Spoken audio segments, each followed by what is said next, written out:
Welcome, I'm Bill Wake. Last week on Twitch, we worked on 10th. It's a programming language, kind of a subset of 4th. We're working in assembly language and we're trying to do a threaded interpreter approach. So last week we wrote a push routine, we wrote add, we wrote start 2D and end 2D, which are the heart of the interpreter, but we haven't tested recursion yet.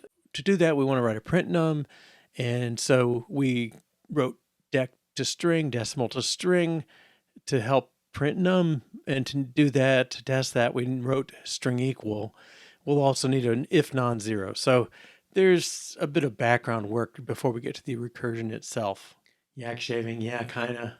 Okay, so the threaded interpreter idea is that you have two kinds of code. One is primaries, and they're basically a block of assembly code on the left there. Code through return is the just raw assembler code with a return at the end. Above it, there's a cell with the address of the code. And so the interpreter is going to use that address to point to the code and execute it. And the other two cells above it are more for managing the dictionary, which is kind of a compile time thing. A secondary is simpler in a way. It's got the same two header cells first, but the address it points to is start2d, which is this interpreter routine. And the interpreter is going to look at the big block on the bottom that's a list of addresses of primaries and secondaries. The start2d routine is responsible for walking through that list and calling each one in order, and some of those will start their own start2d routine to call other secondaries until you get to the bottom where you're calling all primaries. The last address is going to be a link to the end2d, which is the end interpreter end secondary routine, and it'll handle the return and all that. So fits together nicely. It's kind of a clever technique. I wish I'd thought of it myself, but I think it was invented in like the late 60s, early 70s, so it's been a while. Okay, so a more concrete example with kind of arrows pointed at things, we have all those primaries, start2d, push, and so on. Each one has that cell pointing to the code itself, and I left out the rest of the header. But those are the primaries, and then when we have a secondary like this one, it's going to do a push, an add, and then be done. And so it'll add two numbers and leave the result on the stack. They basically point to these various routines. So the first cell is that head code address, points to start2d, that's going to interpret the rest of them. Push points over to push, and add points to add, and end2d points down there. The start2d routine will will execute on the list of things. So it'll do a push, skips over the 7, does a push, skips over the 8, and so on. So let's look at push and add first. So the registers, unfortunately, the assembler I'm working with doesn't let me do a macro that renames a register. So I have to kind of keep track of them myself. Ugh, I hate that, but that's the limitation I have on this Mac assembler. X0 is used as the first argument in, it's used as a result, or it's used as a temp. So it has various roles.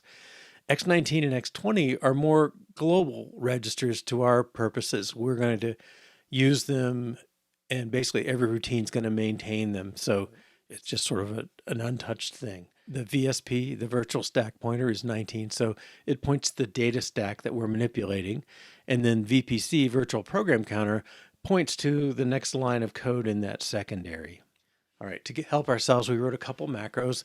One is push data off a register, and basically it stores indirectly through X19, that stack pointer, and then auto increments it,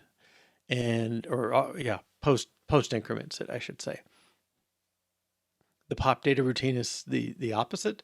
It loads the register from that same stack pointer and pre-decrements it. So we're maintaining, the stack pointer as we go.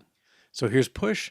It loads X0, which is going to be the temp in this role, from whatever's pointed to by X20. Well, X20 is at PC, and so it's pointing at the 7, and that's where we get it from. And then the 8, pound 8 on the end, is the post increment, and it takes us to the next instruction. So the VPC is now, after this routine starts, it's ready to run that next push. And then it does the actual push data on what's in X0. So it's pulling the constant from the secondary block and then pushing it onto the data stack. And then our add routine, we pop twice, do an add, and push. So it's pretty straightforward. I think that sequence of pop data twice. I think I'll make a macro for that too, because that's going to be pretty common. Every binary arithmetic operator is going to do the same thing. So we'll see. Now, start2d and secondary end2d, they're the secondary interpreter, so which is sort of the main interpreter. Start2d pushes some things on the stack first, then it goes into this interpreter loop. It loads an address. X20 is that virtual program counter, so it loads the cell there, and the brackets say indirectly, so it loads the contents of X20 into X1 and then increments, so it moves to the next one. Then it does BLR, which is a branch link through a register, which is it's an indirect procedure call. This is calling whatever the name of that routine is. Well, it's not the name, it's really the address, but calling, it loads up that address and then calls to it. And then at the end, we branch back to the interpreter loop. So that loop there gets all the secondaries done.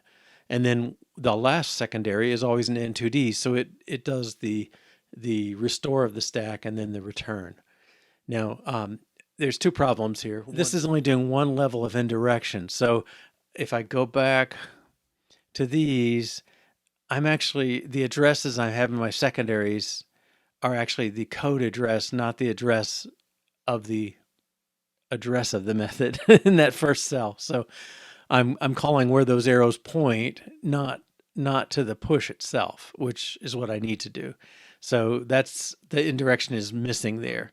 It works fine for primaries pointing to there, but we need primaries and secondaries to be treated the same way. So, we can't just call into the middle of a secondary because it's a list of addresses. It's not any sort of code thing. So we have another instruction to add to get another level of indirection so we can treat things consistently. The recursion, I think it may work. My hope is it will, because we're careful to push the LR, the first two lines there, the store LR. Link register is the return address that the way ARM64 works, there's no automatic push or anything. You get a register LR that has the return address in it. And if you're going to call other methods, you have to save that LR so you can return to the right place. We are calling other methods, so we do need to store those. But and we're also storing X20, which is that virtual program counter, kind of the same idea. We have to not lose place where we are in one secondary when we call the other one. So I feel like that's kind of what we need, and it may be all we need. So I'm hopeful that the recursion is just, we haven't got the tests in place for it, but we'll have to solve that indirection problem. So I think I'm going to gain an instruction in my core loop, but 4 instructions is not bad. And I have an idea that we can get rid of that branch at the end if our routines, instead of returning, at least our primary routines, if they, instead of returning, they just end with a branch to the interpreter loop, then we'll kind of cut out that instruction, because it offends me that we have to have a branch and a subroutine call branch and a branch go to kind of thing in the same order, when each one of those routines could just come back here. So it would complicate testing the primaries, but it might be worth it. I don't know, this is kind of a toy project, but getting this interpreter straightened out, that's kind of the heart of what I wanted to, build my understanding of. So I think we're getting close, and I'm hopeful this week we'll solve that. All right, we wrote a couple other methods. One is streq. The core of this, those two load LDRBs load the bytes, and so there's a loop around loop string EQ.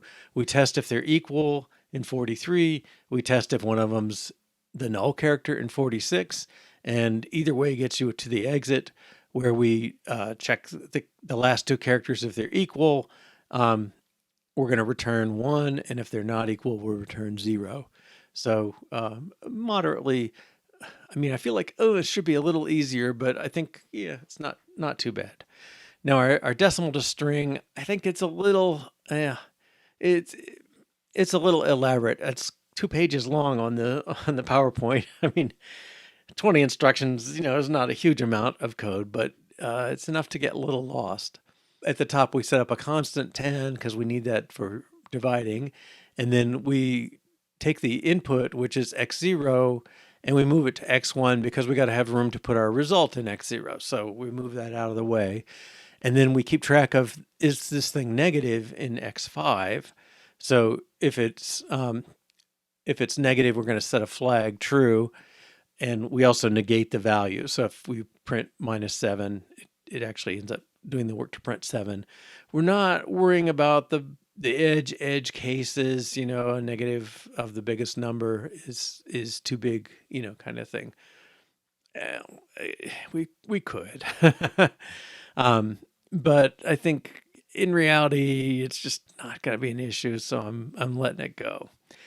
All right, and then you get into the setup for this thing. We're going to load. Basically, we have a little space we're going to write into, but we're going to write from right to left. So the first thing we do is put in 133. We put in a null byte in 133 and 134. We're putting a null byte in the rightmost character.